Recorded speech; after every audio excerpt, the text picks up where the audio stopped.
We want to think of the Bible as an overflowing and open garden where application to our own lives drops like ripened fruit into our outstretched hands. So when I start talking about the physical context of the Bible, things like geography, geology, archaeology, culture, original languages, etc., I think it can feel like I'm taking that garden and plunking a big old wall down in front of it and saying, "Scale this first, you can't see that garden without doing these things."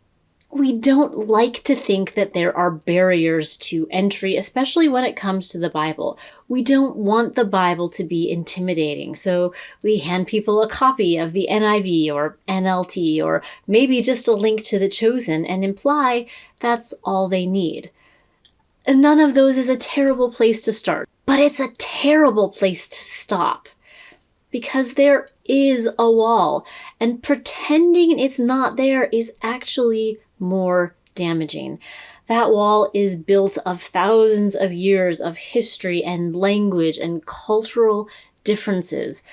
We teach people to have a quiet time and find some personal application from what they read, but if they don't know about the huge barrier in the way, the personal application they try to plot can end up damaged or bruised as they try to yank it through a wall that we pretend isn't there.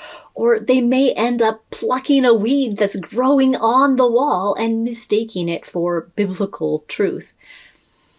It is true that through accurate translation and other Bible study helps, we have knocked holes in the wall that allow for some application fruits to be more easily grasped.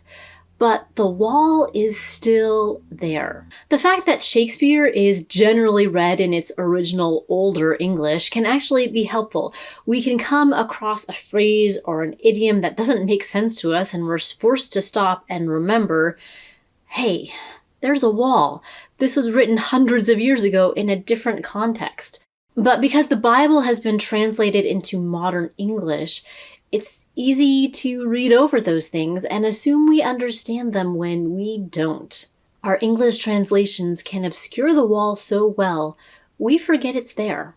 So if my work here accomplishes nothing else, I hope it helps people to learn to slow down and look for that wall. Because only when we recognize there is a wall can we start to ask the sorts of questions that will help us to see over it.